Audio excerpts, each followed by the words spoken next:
How's it going, guys? This is Jon from Acosta Productions here with Andy Slye, the YouTube video producer extraordinaire. How's it going today, Andy? Oh, it's going fabulous, Jon. Thanks for having me on. Absolutely, man. So I'm seeing there's a teeny bit of a lag here. Go ahead and say another thing or two if you could for me, Andy. Yeah, I'm coming live from Louisville, Kentucky, and you know Kentucky doesn't have the best internet, so I apologize in advance if there's any lag, but it's probably my end, but hopefully we'll get through this. Yeah, no worries, actually. There you are. You're perfect. That's awesome. Okay, cool. Okay, man, so real quick, guys, Andy Slye is, he does videos for his YouTube channel, essentially. He's getting started into actually creating videos for clients, and he has a couple of projects coming up in the near future. So I thought it'd be a great person to interview today and kind of see the same perspective you guys are seeing in regards to just getting started, having some previous experience in the past or maybe not, and then kind of seeing where your questions might be and what Andy plans on doing to succeed in video production. So Andy, I guess today I wanted to start by, you already told us where you are, you told us your name. Let's talk a little bit about how you got started and why you got started with video production. Well, it's an interesting story. My first videos were about 5 years ago, and they were all comedy sketch videos because I'm a goofy guy and got a goofy looking face. So those two things put together, I thought maybe I could do something with this. And I didn't expect anything from it. So I did comedy sketch videos in my spare time, mainly for friends, inside jokes type of stuff. I didn't expect to be the next YouTube star. And when the time I started doing that, I started doing tech tutorials on YouTube for technology, anything to do with gadgets and mostly iPhones, stuff like that. iPods back 5 years ago. I didn't have an iPhone yet, but I got all these tech questions from my family and friends because I'm the geek, and you know I'm going to school for IT, so I know all this stuff. And I was like, well, if I'm getting all these questions, why not make a YouTube channel where I show these other people around the world how to do this stuff? Because I was like, I know people want to know how to do this, so I created a tech channel as well, and I started doing tutorial videos and showing people how to do this stuff on, especially with the iPods, because that was the big craze back then. But I never took it very seriously. You know, it was just a spare time thing. I was still in college, so with the college life took over, I'd put YouTube on the back burner and didn't prioritize like I should. I really wish I would have right now, you know, looking back on it. But after a few years went by, you know, I'm out of college, and I was like, man, I'm really bored again. I'm really bored. So I was like, I enjoyed those YouTube videos. I enjoyed doing those YouTube videos. Why don't I just start doing that again? So last year I started really getting seriously into creating YouTube videos on a consistent basis, and really in a short amount of time, I built a significant presence online, I guess you could say, and with income coming in too that could replace my job. And I was like, wow, this is really cool. And so yeah, I was like, this could be something, and that's how I got into it, and it's still going to this day. So that's awesome, man. In fact, just for those of you who don't know, Andy Slye, he has over 4,000, I think, YouTube followers in one of his mini channels, and he's doing great. It's just to kind of speak to what you're saying here. It's exactly kind of how I got into my whole industry as well. I did comedy sketches and like a bunch of web series with friends just for the hell of it, just as a gag joke, you know, just to make people laugh. And I ended up actually doing a few. I'm a nerd in my family too. I ended up doing a few videos on how to use a video camera kind of thing, how to edit in Final Cut, those sorts of things, years later, and didn't realize the traction. People they're hungry for knowledge on the internet, and that's why the whole training industry on the internet, on YouTube, and like websites like Udemy.com are so effective, because people need to know stuff. They want to know stuff, right? And it seems like you really dug into that, and you've been very lucrative so far. So that's kind of awesome. Congratulations, man. Yeah, thanks. Yeah, I enjoy it too. That's the main thing. Like, and I believe anybody can really do it, because I think anybody has a special talent, experience, knowledge, a hobby that they enjoy, just a passion in general that they can share through video. And YouTube is free. It's free to start. Like, what?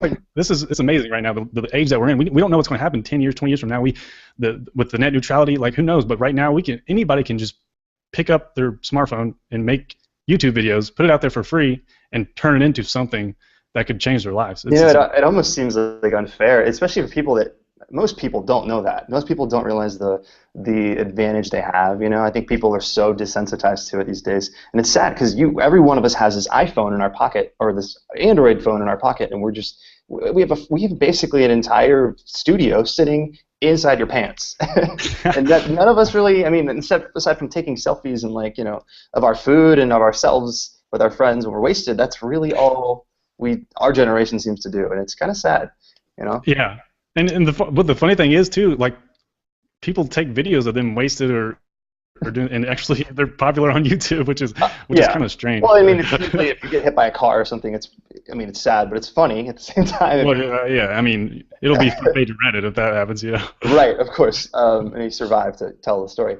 Right. But aside from that, no, I think I want to get back into let's talk about the first videos you created, the first demo or tutorial videos you created with tech. Can you tell us a little bit about it? You didn't know much, I'm assuming, or you knew a little from what you learned yourself. What did you use to make those videos? Because they're pretty successful. I mean, they've had a lot of hits. They've gained a lot of traction. So what was your setup, your initial setup when you were shooting this? My initial setup was pretty raggedy. It was I didn't have any like good video camera, so I had to just stick with the screencast, you know, just screencast tutorials. So I basically had a Windows, probably XP machine back then, and I started doing tutorials on Mozilla Firefox add-ons, how to use them, and I used this free screencast. I don't even remember the name of it. Yeah. I think it's still out there. Not like Camtasia, because that one's expensive. Camtasia, yeah. I show you. I don't know. There's some free versions of those too, I think. So. Yeah, it was. It wasn't Camtasia, it wasn't Camtasia because it was free. It was like it's freeware, but it was really crap. But it did the job. Like it recorded my screen. I showed these people how to do it, and lo and behold, you know, it took on, and I gained a good following and a good amount of views back then, because, you know, back then YouTube was the wild west, right? And I think it still is. I believe it really still is.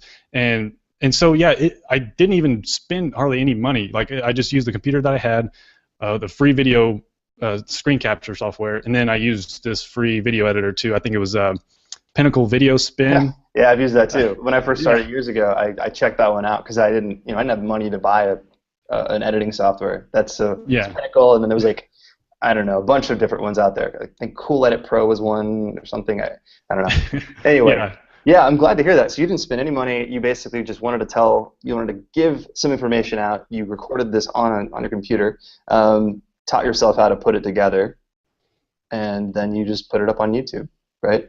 Yeah, and I didn't expect anything from it, but those videos long since been deleted. I wish I still had them. I think I probably still have them somewhere, but because they were just so low quality, I just didn't want them on my channel. So, but since then, you know, that's the thing. You can start off with what you have, especially now that there's free programs for almost anything, you know, and you can start out. You don't have to go and buy, you know, spend $1,000 for new computer, new editing software, and all that good stuff. But you can just start with what you have, the free programs out there that you can find, and gradually build yourself up to having the more high quality programs, the better, the faster computer.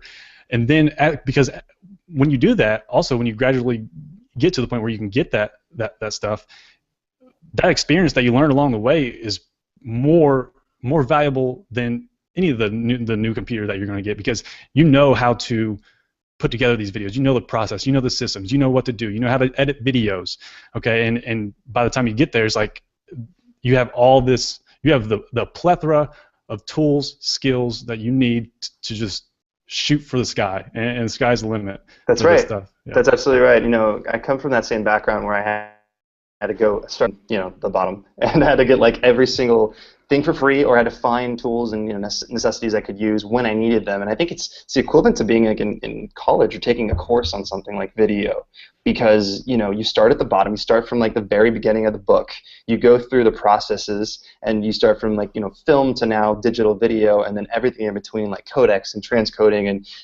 you know, 3-point lighting systems and multicamming. So all of that stuff is learn as you go, right? It's like a learn as you go pace, and you know, you don't come out of your mom's womb walking. You take it slow. And I think a lot of people try to jump into this just buying the latest and greatest and then being like, all right, I got this 4K camera and I got this beautiful girl and now I'm going to put her on camera and that's it. And it's not like that. No. Yeah, and you yourself, you know all about that firsthand, like how complicated and intricate the videography can get, really, when you're doing this on a professional level, you know. But people don't realize. Some people think that's what it is at all times, but people don't realize that anybody can really start doing video. Correct. And that's the main point, I think, is like no matter what you have, you already have basically some form of production equipment in your pocket or on your computer, hands down. And if you don't yet, go download it, go Google it and download it. It's free. And from there, posting things on YouTube is great. I mean, here's the question I have for you, though. So you created these videos, and maybe it was the ones you did later, but what did you do from there to really push the SEO or push the content to I don't know, to have YouTubers find it, to have people start watching it? Was it just like a niche that you chose, like add on things for Firefox, or what was it? Well, it's weird because I started listening to these podcasts, Smart Passive Income, Entrepreneur on Fire, this stuff to learn about online business. Before I did that, I was basically making these YouTube videos for fun. I had no intention of making money from it or making it a priority in my life to where like I do this thing I think about this thing day and night, which is that's a whole nother story. But I never thought about that, and then until I started finally diving into this, learning about SEO and all these different strategies and tips for online business, and turning this into something that's more valuable than myself. And I started listening to these podcasts, started reading books, and I was in a broad. I couldn't stop. I was in a broad niche already because my channel was basically just tech. Anything to do. My channel is mainly. I do a lot of Mac, Apple, iPhone stuff. Yeah. I do like case reviews, MacBook Air reviews, stuff like that. And so that's kind of where I'm at now. But with the name, My Tech Methods, I created that in college when we were doing a website HTML design class, right? Because they were like, create this website, and I'm like, oh, okay, I want to create this website, but I want a YouTube channel to go along with it.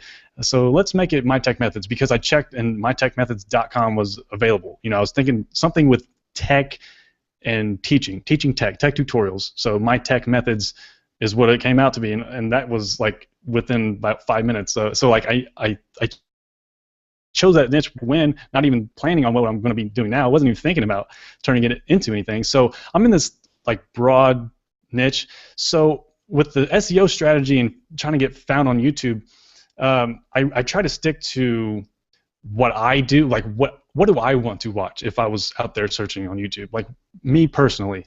Because if you're doing all this stuff that you think other people want, you're not gonna. First of all, you're not gonna enjoy it, and second of all, you're not gonna be able to know what to do with it. So I'm like, okay, what do I want to watch? So I enjoy watching MacBook, tutorials, MacBook Air reviews, laptop reviews, cell phone reviews, tips and tricks for iPhone, stuff like that. So I'm like, okay, I'm gonna do those, and I started, after learning about SEO, I was like, man, I really can, if I do some keyword research, after figuring out what I want to search, do some keyword research about that, figure out the exact title that I want, that I know that I'm going to search, or what suggestions pop up on YouTube and Google, right? And really try to perfect that to the exact phrase that I want people to find that video for. And once you know that, you can set your title to that exact phrase. You can make that in the first part of your description. Include that in your first part of your tags. Have a website. Link back to it with on your make a blog post for that video. Link back to it. Share it across all your social media channels with Buffer. That's what I use. And once you do that consistently, you will be found. I show up first in YouTube for a lot of things. I mean, if you search best free Mac apps or best Mac apps on YouTube, I show up. If you search MacBook Air review 2014, I show up. Blue Snowball review, I show up. Yeah. First on YouTube. So, and I didn't do anything else besides what I just told you. And it just, right now, YouTube, if you really want to rank for your videos, you really have to focus on audience retention. You got to make sure people watch your video almost all the way through. That's the most important thing. So if you really make your video engaging, give the people what they want, what the title is. If they search for that title, they're expecting that to be it. So make that it, make it high quality the best you can, and you're bound to get the audience to stay and watch that video, which will rank you higher in search Correct. results. Yeah, and that's all excellent advice. I mean, this is stuff that most people, when you say it out loud, it's like, oh, that sounds like common sense. But reality is most people don't know about SEO, search engine optimization. They don't know that the title and the description are very important. They actually are what they're what gauge and help YouTube file that video. I mean, YouTube doesn't, at this point in time, doesn't understand that it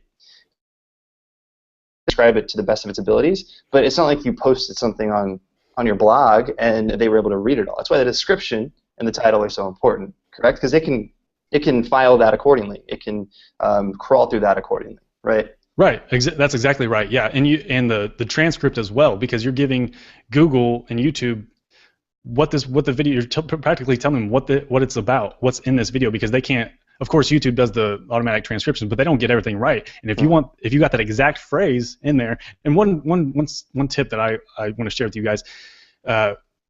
What your phrase is that you're targeting for your video. So, for example, I just did, not too long ago, I did MacBook Air 2014 review. That was my main phrase that I was going after.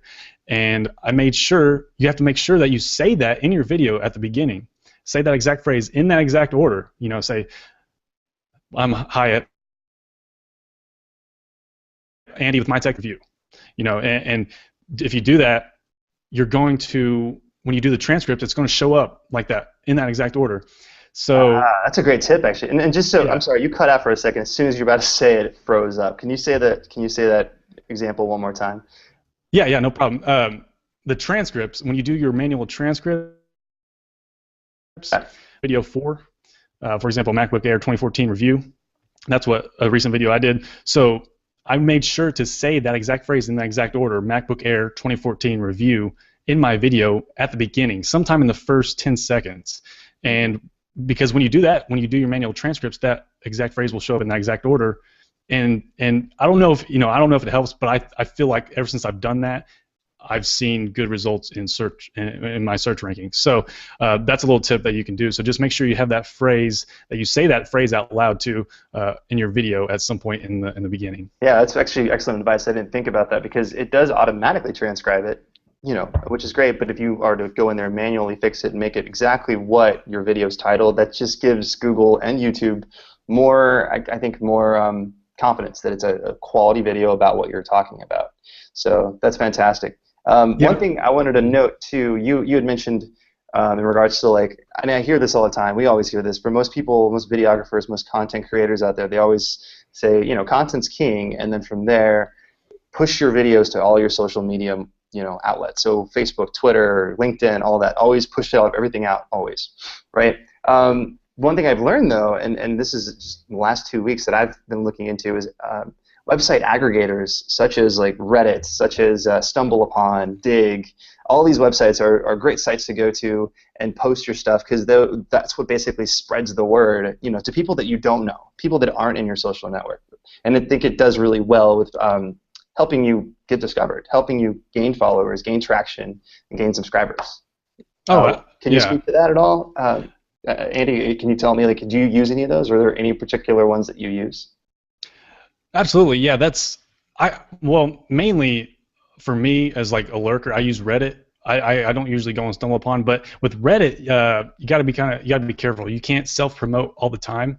That's a big thing with Reddit. They don't like that. If you're self-promoting, don't do that all the time. You want to share not just your stuff, share all kinds of stuff that you want to share with your friends, so you're not looking like that guy who just shares your stuff every single time that you post a new thread, right? So Reddit is a good one. I shared my iPhone 5S review on Reddit last year and got real good response from that. Got a ton, not a ton of it. It didn't show up on the front page, but it was I believe it's on the front page, the top of the front page of our iPhone. So yeah, that's great. That's great advice. People don't think about that. The StumbleUpons, the Reddits, and stuff like that, because Reddit really makes people famous. Over the girlfriend, the Overattached girlfriend. Oh yeah. The Yeah. meme that we all know. Oh yeah. Yeah. That girl that just looks like she wants to rape and then murder you. Yeah, it's scary. Yeah. Yeah. um, And Reddit, and people don't realize, like, Reddit made her. Like, it showed up on Reddit and they blew it up. And if it yeah. wasn't for Reddit, there's so many people out there that wouldn't be famous because of Reddit. But yeah, so Reddit, keep that in mind, and just share, if you're going to be on Reddit, share content, and that's not just yours. You want to be able to share content for everybody to get use out of, and not just self-promote. But well, if you do that, if you share content on a regular basis for other people, you can share your own stuff without seeming like a douche. Yeah, I mean, absolutely. It's a give and take, I think, and more than anything, I learned that the hard way because I had an account with Reddit and got what is it, shadow banned at one point, and I didn't realize what that was and what that means.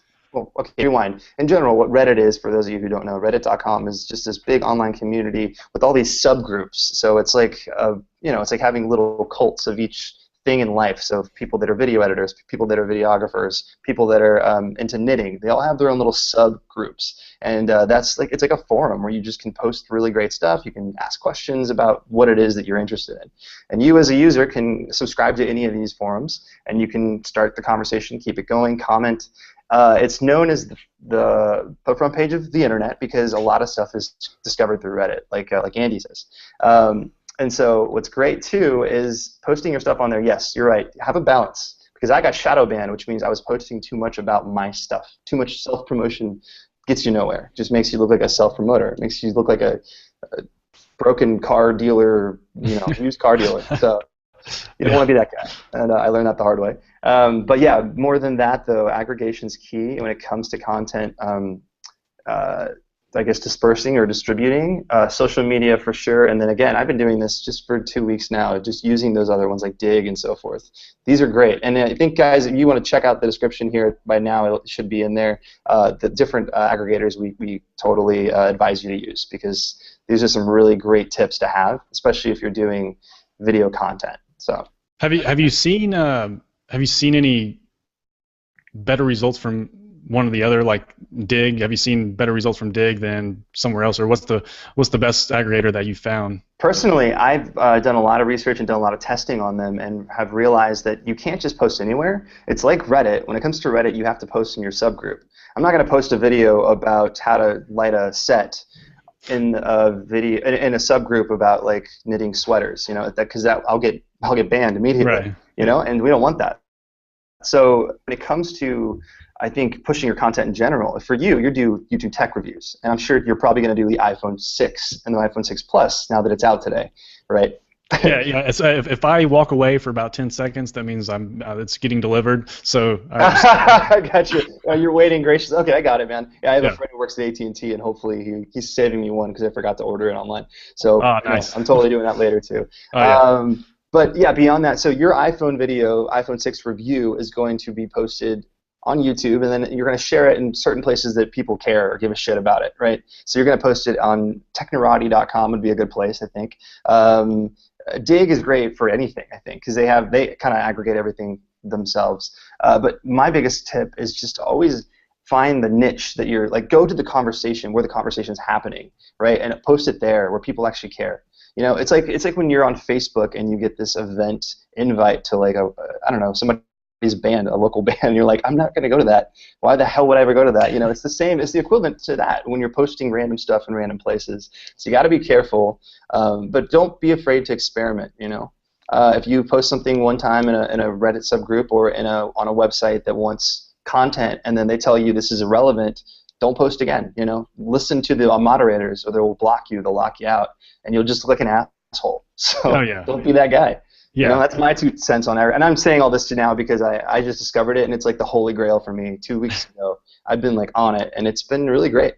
It's been awesome. Nice. Yeah. I got to be better at that, because most of the time I don't even bother with that stuff because I haven't seen results in the past. Mm-hmm. But I just shared it one time. I just shared it for my big videos, like my iPhone 5S video. That's a big video, Right. once a year type thing. And I was like, okay, I'm gonna share it on Reddit on our iPhone, because they'll enjoy it, because I put this together for people like that. Of course.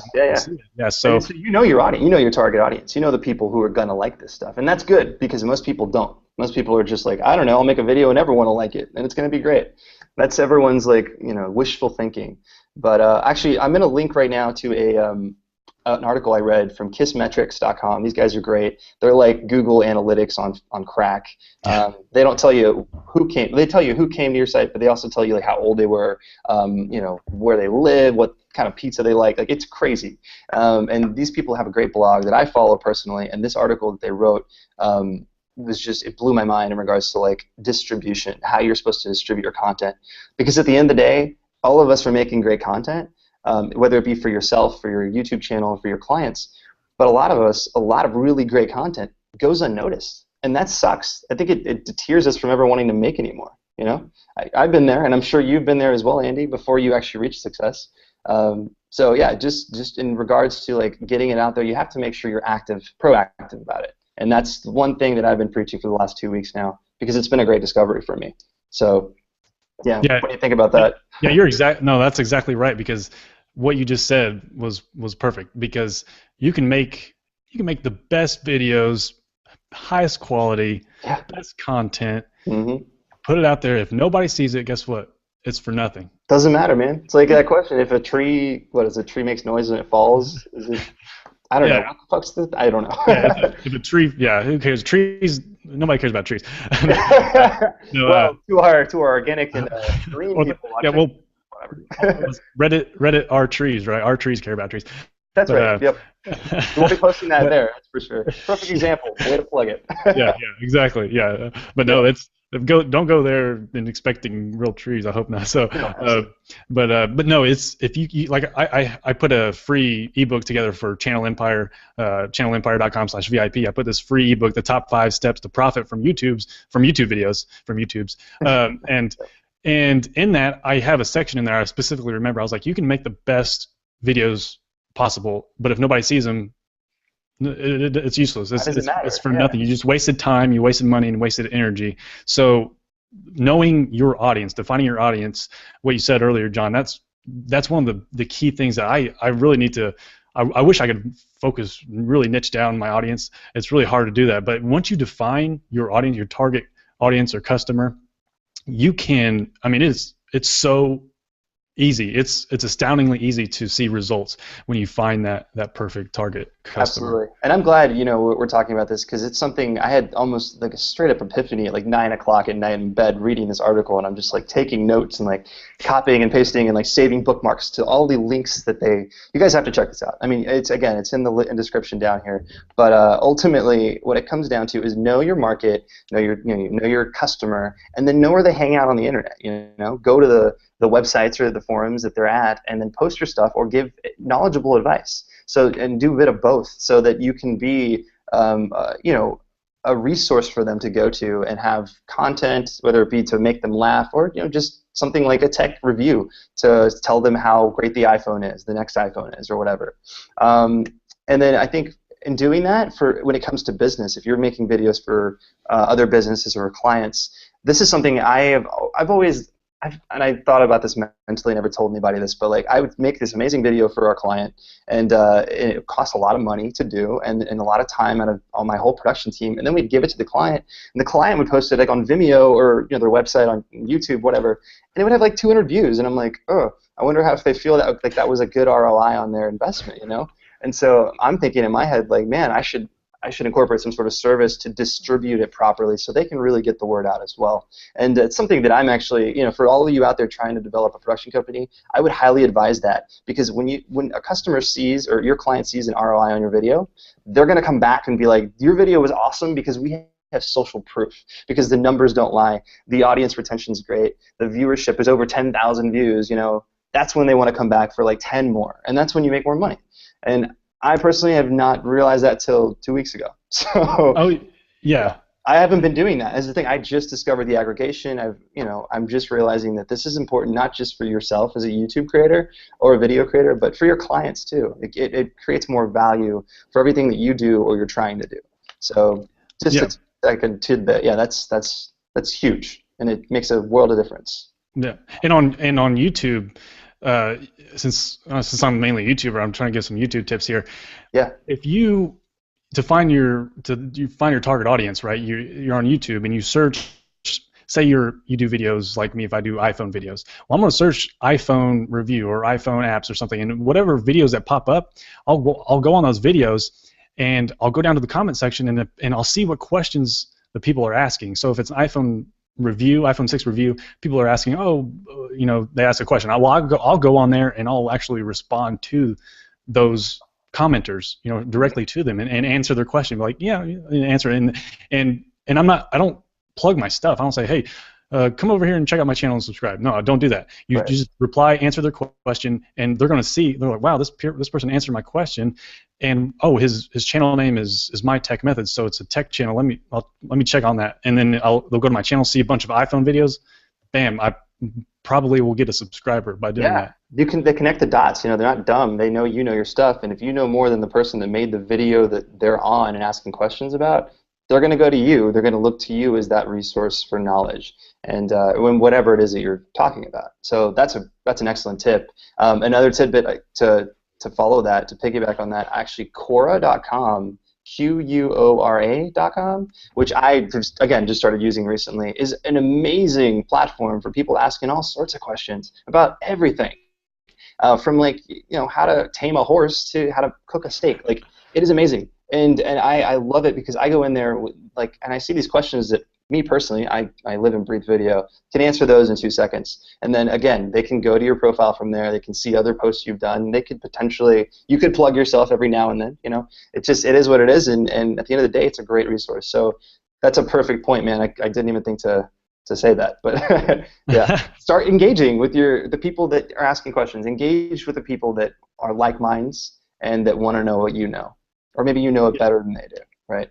Yeah. Because the more you put yourself out there, like, you can you can go to Quora, Reddit, YouTube, forums. There's a YouTube forum, YT Talk, and you just go there and you're all these places. You just answer questions that you already know, so it's no hassle to you because it's like that. Okay, I'm gonna answer this question real quick, and the more you put yourself out there, it increases your chances of being discovered. Like, that goes back to the putting stuff out there brings opportunities to you that you won't even know. It might bring something to you 2 months from now or a year from now. Like, you never know when you make something, when you make a video, when you comment, when you answer a question, anything, when you tweet, you don't know what that's going to bring. It could bring 20 people, it could bring nobody, but the more you put yourself out there, what's it costing? Think of the ROI. What does it cost you to post a comment on any platform aside from, given that you have the internet, you have a phone, you have whatever in front of you? Does it cost you anything aside from 2 seconds of time? No, it doesn't. The ROI, it's called, the term is evergreen, right? It lasts forever. As long as the internet's alive, it'll be there, and people can follow you and find you for 10 years from now, hopefully. Yeah. Yeah, hopefully. Never know. Yeah. So I guess we're kind of wrapping up here at this point. We could keep. Honestly, I keep talking for the next hour with you, man. I could talk forever. It's fantastic. In fact, I will hook up with you again soon. I'd love to do another interview sometime, maybe in a couple months, and just kind of talk about where we're at and see if some of the strategies we talked about today have helped out, or haven't. We can talk about all that. Yeah, I'm down for that. Yeah, for sure. And to our viewers, if you guys liked everything that we've talked about so far, make sure to hit like the video, share it to share the knowledge that we have extensively. And likewise, the description is going to have everything we've talked about. So everything from the aggregators to some of the content, some of the places you can post your content. And then lastly, Andy, where we can find Andy. Because Andy, Slye, you are awesome, and I'm sure that our viewers would like to see your stuff and see exactly what you're all about. Where can we find you online? Well, thanks. Yeah, you can find me on AndySlye.com. That's AndySlye.com. That will redirect you to My Tech Methods, which is my main website for my tech channel. And then I'm also on ChannelEmpire.com. That's if you want to learn how to create a successful YouTube channel for yourself. You can go there. That's my secondary channel there. And Twitter, you can find me at Slye, S-L-Y-E. So you can find me there. And if you just search Andy Slye, you'll find me. I'm sure you will. Right on, man. That's perfect. And again, those will be down in the description as well to get a hold of Andy and ask him any personal questions, like if he likes pizza or if he likes fish or hates steak. I don't know. Like pizza, hate fish. Oh, hate fish. Yeah. That was my girlfriend. I just realized recently. That's a whole other story. So with that being said, Andy, is there anything else you'd like to give our audience today, just to tell them or help them succeed in not even, I think today we didn't talk about video, we talked more about content strategy. We talked about what you do once you create your video, and also how to do it with no budget, you know? Is there anything else that you can give our viewers to take home? Yeah, I just want to leave with my biggest tips that I think I can give you guys. I actually sent this out in an email to my email subscribers, but in anything in life, I feel like you can do these 4 things and be successful, but especially with videos and YouTube. If you do these 4 things, I think you will see. I can almost guarantee you. I can guarantee you see successful results. So, first one is to be consistent. That is the most important thing. Be consistent. Do not put it on the back burner like I did. Don't do that. You know, if you're on YouTube, when we're talking specifically about YouTube, upload at least once a week. You know, and keep that going. You just uploading once a week, even though the quality, if 1 week you're just not feeling good and it's not that great of a video, at least you did that video for that week, and it keeps your subscribers subscribers coming back to your videos and watching them on a weekly basis, because they're looking for that stuff in their newsfeed, and when they see you every week, they're going to get used to it, and when they don't see you, they're going to be like, wait, what's up? You know, and they're going to unsubscribe or something. So be consistent. Be yourself. That is also be yourself. Don't try to be anything that you're not. If you do that, it's not going to go well. So be yourself. Be goofy. Show them your honesty. Be transparent. Be transparent to the camera, and then also be learning. You want to always be learning and learn new techniques from people that you look up to, like Jon. I'm going to try to look up Jon and see what he's doing, what I can learn from Jon, and then I'm going to look up other people too and see how I can learn from what they're doing, just wherever you want to go, whatever your goal is, and you know, be learning, always be learning new things. Don't always consume, but you know, produce as much as you consume, okay? And just, I think if you really want to be successful with YouTube, you really have to not take it seriously, okay? You have to know that these people out there are just like you. It's your friends, it's people you know, and these people are going to come back to your videos, and they're going to want, they're watching your videos for a reason. They know what you want, okay? And it's really like I want to say be patient too is the last one, because if you're patient with your videos, and you don't expect success overnight, right? You don't want to expect you to be overnight success or the next YouTube star.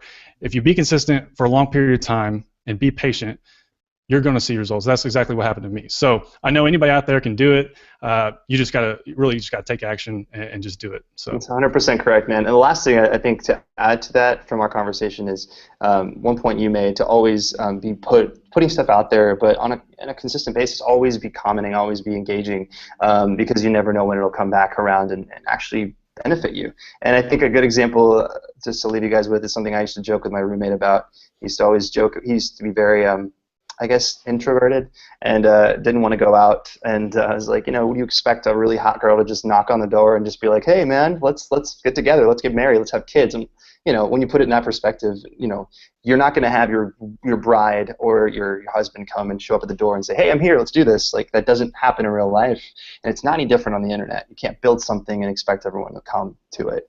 You know, you got to be engaging. You have to constantly be meeting and supplying great things for people to enjoy, and also have a community. You know, build a community. That's what you're doing. That's what every YouTuber is doing, is building a community of fans, subscribers, and knowledgeable resources to, you know, do whatever you want to do. So that's all I got. Yep. Awesome. All right, Andy. Well, we are way over time, and I really appreciate your time today, man. It's been awesome. Again, guys, reach out to and subscribe to Andy's channel. He's an awesome guy, and he has a lot to teach you. So we appreciate you guys watching today. And Andy, thanks again, man. I hope you have a great weekend, and get to your review, man. Enjoy that iPhone 6. You too, man. Thanks, Jon, for having me on. Appreciate it. All right, man. Take it easy. Bye. Bye.